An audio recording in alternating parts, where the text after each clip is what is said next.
A day in my life. ಬೆಳಗ್ಗೆ ಎದ್ದು ರೆಡಿಯಾಗಿ ಅಮ್ಮ ಮಾಡಿದ ರೊಟ್ಟಿ ಮತ್ತು ಬೀಟ್ರೂಟ್ ಪಲ್ಯ ತಿನ್ಕೊಂಡು ಗಾಡಿ ಸ್ಟಾರ್ಟ್ ಮಾಡ್ಕೊಂಡು ಹಾಗೆ ದೇವ್ರಿಗೆ ಕೈ ಮುಗಿದು ನೆಕ್ಸ್ಟ್ ನಾನು ಹೋಗಿದ್ದೆ ಸ್ಕೂಲ್ ಕಡೆ.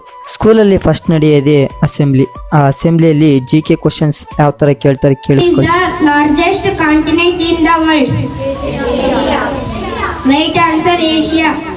ಹೂ design the Indian national flag?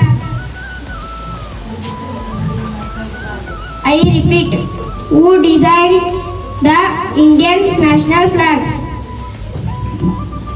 Answer Pingali Venkayya. Assembly ಮುಗಿದ ತಕ್ಷಣ ನೆಕ್ಸ್ಟು ಬರ್ತಡೇ ಇರೋರಿಗೆ ಬರ್ತಡೇ ಕಾರ್ಡ್ ಪ್ರೆಸೆಂಟ್ ಮಾಡಿ ನಾನು ಹೋಗಿದ್ದೆ ಆಫೀಸಿಗೆ ಹೋಗಿ ಫಿಂಗರ್ ಪ್ರಿಂಟ್ನ ಕೊಟ್ಟೆ. ಫಿಂಗರ್ ಪ್ರಿಂಟ್ ಆದಮೇಲೆ ನೆಕ್ಸ್ಟ್ ಕ್ಲಾಸೇ 10th ಇರೋದ್ರಿಂದ 10th ಹೋಗಿ ಬೋರ್ಡ್ ಎಕ್ಸಾಮ್ಗೆ ಇಂಪಾರ್ಟೆಂಟ್ ಇರೋ ಸಮ್ಸ್ನ ಬೋರ್ಡ್ ಮೇಲೆ ಕರೆಸಿ ಸ್ಟೂಡೆಂಟ್ಸ್ ಹತ್ರ ಮಾಡಿಸಿದ್ರೆ ಅವ್ರಿಗೂ ಕೂಡ ತುಂಬ ನೆನಪಿರುತ್ತೆ ಮತ್ತು ಎಕ್ಸಾಮಲ್ಲಿ ಈಸಿಯಾಗಿ ಬರೀತಾರೆ.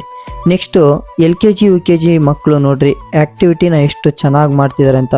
ಆ್ಯಕ್ಟಿವಿಟಿ ಮೂಲಕ ಮಾಡಿದರೆ ಅವ್ರಿಗೂ ಕೂಡ ನೆನಪಿರುತ್ತೆ. ನೆಕ್ಸ್ಟು ಮಧ್ಯಾಹ್ನ ಕ್ಲಾಸ್ ಮುಗಿಸ್ಕೊಂಡು ಮಧ್ಯಾಹ್ನ ಊಟ ಮಾಡಿ ಬಂದ ಮೇಲೆ ನಂದು ಕೆಲಸನೇ ಸ್ಟೂಡೆಂಟ್ಸ್ ಜೊತೆ ವಾಲಿಬಾಲ್ ಪ್ರಾಕ್ಟೀಸ್ ಕೊಡೋದು.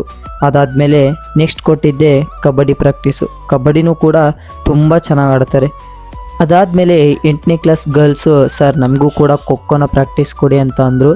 ಅದಕ್ಕೆ ಅವ್ರಿಗೂ ಕೂಡ ಖೋಖೋನ ಪ್ರಾಕ್ಟೀಸ್ ಕೊಟ್ಟು ನಂದು ಸ್ವಲ್ಪ ಲೆಸನ್ ಪ್ಲ್ಯಾನ್ ಇನ್ಕಂಪ್ಲೀಟ್ ಇತ್ತು, ಅದನ್ನು ಕೂಡ ಕಂಪ್ಲೀಟ್ ಮಾಡಿ 10th ಅವ್ರದ್ದು ಡೈರಿ ಕೂಡ ಚೆಕ್ ಮಾಡಿ ಲಾಸ್ಟಿಗೆ ಸ್ಕೂಲಿಗೆ ಬಾ ಹೇಳ್ತಾ ನಾನು ಕೂಡ ಮನೆ ಕಡೆ ಹೊರಟೆ.